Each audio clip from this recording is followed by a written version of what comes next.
everybody. Welcome back to 20-somethings, the show for 20-somethings by 20-somethings. We've got a super interesting show for you tonight. We'll be discussing Timothee Chalamet's recent anti-ballet and opera bias, the hilarious 212 memes sweeping the TikTok nation, and a recent study's findings that multivitamins may be slowing biological aging in older adults. I'm one of your hosts for the evening, Gabby Stein. I'm joined by Cole, Brooklyn, and Alyssa. Our first topic of the night is going to be Timothee Chalamet's recent claims he made against the performing arts, specifically opera and ballet. Let's take a look at what he said. After saying no one cares about opera or ballet. I admire people, and I've done it myself, to go on a talk show and go, hey, we got to keep movie theaters alive. You know, we got to keep this genre alive. And I don't want to be working in ballet or opera or, you know, things where it's like, hey, keep this thing alive, even though no one cares about this anymore. All respect to the ballet and opera people out there. I just lost 14 cents in viewership. Chalamet made those comments in a CNN Variety town hall with Matthew McConaughey last month. But the clip has spread like wildfire in recent days and ignited backlash from the performing arts community. Ballet and opera aren't niche hobbies people opt out of for fame. They're disciplines you can only enter if you have the rare ability for them. Okay, so maybe he wasn't completely dumping on the performing arts, but what do you guys think? Do we think this affected his Oscar nomination? No, I just think Marty Supreme wasn't like the best role to be like going up against like Michael B. Jordan for Sinners. Like he put in so much work for that. Like Timothee like swept the award season, so maybe it had something to do with it. But at the same time, I just think it was really stupid of him to say that on live television, especially when his mother was a professional ballerina. Really? And he talks about how he and his sister grew up like doing theater stuff. Like his sister is also an actress. And he really offended Missy Copeland, who came out of retirement not only to like help promote Marty Supreme, but also she performed at the Oscars with some of the cast of Sinners with like that amazing scene. Like I watched like, what's it called? Like I Lied to You, that Sammy sings, that like I saw that for the first time and I literally cried watching that. It was so beautiful. And like Missy Copeland, it looked like I watched the Oscars, it literally looked like she was like metaphorically giving the finger to Timothee because she was right in front of him performing like, and they even made jokes about it at the Oscars. Conan O'Brien was making jokes and it's alleged that Timothee and Kylie Jenner just like got up and left and then came back before they announced Best Actor, which like he probably knows he's in deep shit right now. Yeah. I think technically it happened a lot later in this season for it to like have any impact on the Oscar nominations. But I think like if it happened any sooner, definitely like the media would have gotten in the way and like made sure he didn't win. But I mean, I haven't seen Marty Supreme. From what I have seen like of it though, I don't get the hype. Sorry for all you ping pong fans out there, if any. I also haven't seen it, but I'm kind of on the other side where even though I haven't seen it, I've heard almost only good things about the film. I did see Sinners. I did really enjoy Sinners. And I think they're both fantastic movies, but I feel like for how much it was, I feel like for a long time, Timothee Chalamet was kind of had a very large lead in like who was projected to win. Oh yeah. I feel like it did impact it a little bit, but you know it's always just what we think. So no way to prove it, but from my side, I think it did. But I think they're both very good movies, and no, I haven't seen Marty Supreme. I'm looking to see it soon, but yeah.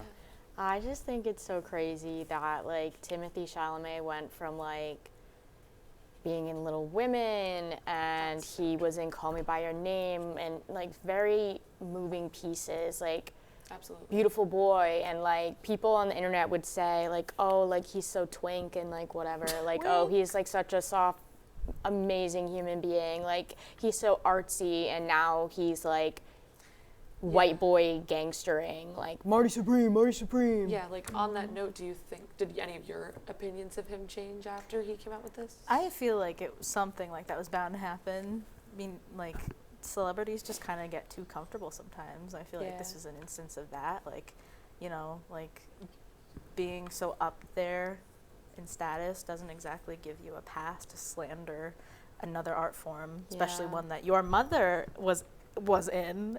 Shout out to Nicole Flender, I believe that's her name. Yeah, like as someone who grew up dancing and who works right next door to Providence Performing Arts Center, like I can tell you right now, like theater isn't dead. Like the amount of people I see go in and out of those doors for shows every day.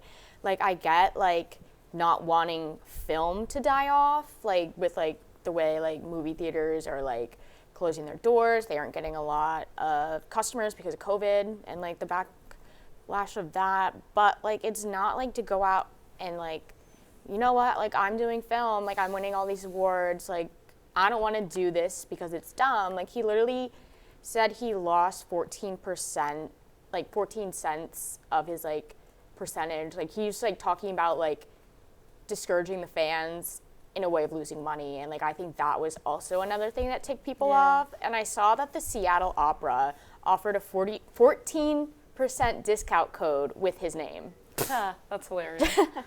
Yeah, I don't know. I was pretty disappointed to see it, but I guess what you were saying, sometimes they just get a little too comfortable. He's like, It's disappointing, but changing gears here. Now we're gonna take a look at the recent study that claims there may be multivitamins that are slowing biological aging process in adults. Let's find out a little more, shall we? Roll the clip. Vitamin D on aging. Getting enough of vitamin D could add years to your life. Here to explain, NBC's medical contributor, Dr. Natalie Azar. Nat, so vitamin D, we usually think of it from the sun. How much of it do we need and what are the benefits? Right, so this was not a study about vitamin D and aesthetics in terms of aging, but rather about biological aging. And so what this work did, it built on prior research from the same group of people who found that vitamin D supplementation lowered the risk of advanced cancer as well as autoimmune diseases. In an effort to figure out why, they decided to study something called our telomeres. You never thought you needed to know about this, but it's really kind of cool. What is it called? It's called a telomere. These are the genetic sequences that are at the very, very tips of the chromosomes, and they keep your chromosomes stable. As we get older, your telomeres shorten. That's a normal part of aging, and it's actually considered like a surrogate for aging. What they found was vitamin D supplementation slowed the shortening of these telomeres, which basically translated into shaving off 3 years of your biological age. I know, it's kind of like trying to understand how vitamin D could actually, you know, like cause this aging benefit. So we're talking men and women, right? Men and women. How much should we be getting a day? So here's the thing. So in the study, they actually supplemented with 2,000 what are called international units every day. For most of us between the ages of 1 to 70, we're supposed to get about 600 international units every day. You'll see that on the bottle. 70 and above, the recommended amount is 800 international units every day. And obviously we know you can get that from the supplement and from the sun, but we also talk about potentially food sources of vitamin D because it's not something that's found in a lot of foods naturally, but there are some good sources out there, including fatty fish like salmon and tuna, fortified milk, fortified orange juice, yogurt, cheese, mushrooms, egg yolk, a couple of examples there of how you can get your vitamin D from your food. I mean, like, this is nuts. Like, Alyssa, do you have any thoughts? So after doing a little bit of research, a study was published in this month by Nature Medicine saying that daily vitamins should slow the biological aging process by approximately 4 months to 2 years, which is kind of crazy. And the target audience is usually people ages 60 and up. So that just makes me wonder if we start pumping ourselves with vitamin D now and then improve by the time we're 60, what's that going to look like? Are we going to be like superhuman? Like, I don't know. I will say, like, I was reading on nature.com and the supplement slowed aging for about 4 months. Like, it wasn't like it was taking like 30 years off of people's lives. Right, yeah. And the effects were more like prominent in people who were already showing signs of accelerated aging. So I do wonder what it would look like in somebody younger or who didn't already show those signs. And also, like, I know they said like you're supposed to take a certain amount, but like what if somebody who didn't already show those signs took a little more. Exactly. What does that do? And I'm no doctor. No. That's not a suggestion. No. By no means is that a suggestion. Yeah. I'm just sort of curious. I think it has to do with like vitamin D is great. Like I feel like, but nothing is really going to change with just improving the intake of vitamin D. I think you want to focus more on like everything, like eating healthy as a whole, getting exercise, and being out in the sun, being outside, giving you vitamin D, but also like working with other things. So I think it's not just solely on one thing. Like if I just sit inside and eat a bunch of junk and then have a few oranges, like, and take a vitamin D pill, I don't really think it would change that much. And I think also it's just kind of tough. Like you said, like some people might have accelerated aging and stuff. And I feel like all the genes we have as humans kind of play a role in it too, and maybe some people are impacted more than others. So I don't know. I'm a little skeptical. I think it's always great to take your vitamins. So it is treated more as like if you add this to your life, it will improve it, and not so much like pump yourself full of vitamin D and then you'll like shave. That's what I was gonna say. I don't think it's like a do this instead, because obviously, like there isn't proof that working out and taking care of yourself is going to reduce aging, like literally turn it back. Like I think that's what's so interesting about this study, is that it literally is turning back the clock, as opposed to like just like feeling like you're like being in better shape and taking better care of yourself. Like those are proven to like improve your quality of life, yet it doesn't literally turn back time. Like I think that's what's so interesting about this. Yeah, in my research it actually said that most of these studies were inconclusive because they didn't like factor in other things like diet, exercise, like if they had any other conditions going on. And it said it only slowed the biological age of older people. So it's not going to affect what you look like mostly. It's just going to how you feel. Yeah. And I think a lot of people will be like, oh, like it's going to make us ageless, stuff like that. And it's just also curious, like, did they consider, like, why is it just vitamin D? Is there other vitamins going on? Or is it just because, like, in America, we have a whole bunch of processed food and pollution and stuff? Like, why is it just vitamin D that is this miracle drug? My thought is that if it works for, like, the older people, like 60 and up or something, what we said, like 4 months to 2 years, around there, I think, like, let's say we'll go 6 months. It's like those 6 months for a 6-year-old is kind of not really anything, but if it worked for younger kids where it was like 6 months for a 12-year-old, 10-year-old, then no, I'm not saying like that. Like that time frame is a lot smaller than a six-year-old has. Like a year for a 6-year-old is like, oh my God, like this is so much of my life. Right. No, I know what you're saying. I understand. I know what you're saying. It's just the way you said it. As far as we know, it is the study that they went through with. It was placebo-controlled, so we don't know for sure, like what, if it works or not. But it's definitely interesting, something to think about, especially as we begin aging. Oh yeah. Lastly, before we go, it's time for Memeful Monday. This week we're focusing on the 212 meme. Let's check it out.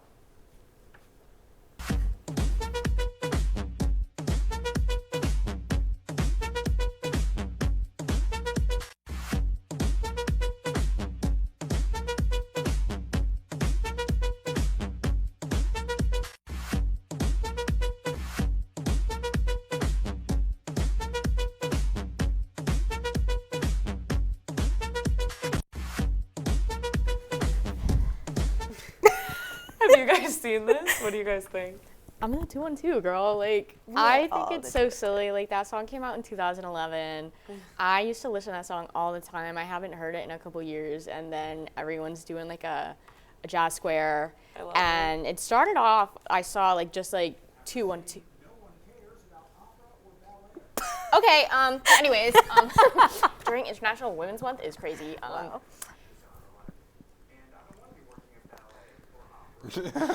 Whoa. Sure. Anyways. Would you like to continue? Timothy is not in the 2-on-2 with us. This is Interesting. Yeah, so like.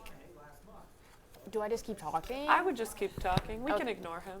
Okay, so like it started off the trend where it's just like they saw the number 212. That's what the song is called. It's about like the New York City like area code 212. That's the song title. And like Azalea Banks, she's like, I was in the 212. Like, you know, like it's like you had to be there. Like Pixar didn't happen. Like this like vibe 212.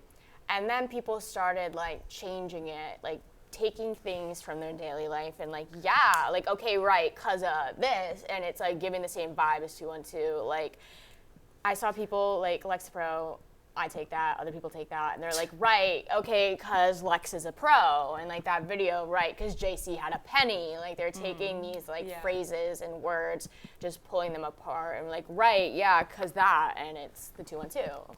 I liked how you explained it earlier. Like, well, I mean, we were discussing how you could best explain this meme for somebody who maybe isn't on TikTok or wouldn't understand it, because it's so strange, but it's funny. It's just silly. Like, you have to not think too hard about it. It's kind of like an inside joke, but like not really. It's kind of like it's like a visual comedy, I would feel. Like, you read like the caption and you're like, oh, right. Like, yeah, that's true. Yeah. Like, for example. Like, I was in the 212. I get it. Yeah, like, because the Rams had a den. Oh. Like. Because Maine had fair. Yeah. Right. Yes. Butter had field. Ooh. Yes. Okay, that was good. Yeah. Do you have one? Do you have one? I don't know. Not for that, but I'm chronically offline, so like I've never seen this in my life until now. But all I have to say is that like, put me in a rave, lights flashing. That song is amazing. Like the boom, boom, boom, boom, boom. Like I would be like in my zone, like loving it. Yeah. And I think that makes me appreciate the meme a lot more. It's actually kind of funny though, because there was some backlash with people using this song. What? I saw that some people were like, oh, Azalea Banks is a Republican, she's a Trump supporter, she's raised it, blah, blah, blah, blah. They were saying like all this stuff, and I'm like, guys, like, it's such a political climate right now, I know, but like let us have our fun. Like, we're not like promoting her and her ideas. We're just like, this is a freaking good beat, and like this is a good vibe. Separate the art from the artist is. Yeah, Timothy. Whoa, whoa, chills, guys, chills. Yeah, I saw a whole bunch of funny things with this meme. Like, okay, there's this one video. Because Keith is brown. So there were a couple of videos where like. I think we showed one of them where companies were sharing, like literally it was like every single comment was from different companies. Yes. For example, because Olive had garden, because Dr. had pepper, like Wheel had fortune, Panera had bread, Grub had hub. I like that one. Because Grub had hub. I feel like it's one of those trends that's kind of like bringing a sense of community, you know? Right. Like for brands especially. it's a great marketing opportunity, great, like, little I love it when brands get involved in like comment sections. I love when it's a full, like, just such random companies and they're all just collaborating. I think it's so funny. I can't remember if it was like Slim Jim or like Jimmy John's. I know there was a gym in it, but like there was this one like trend going on, and every top comment was that company, and we're just like, how do you know about this? Like, who is running this social media account? Yeah, no, it's so funny. I don't know. But I think we're just about out of time for today. Thank you guys so much for tuning in. We'll see you next week on 20 Somethings.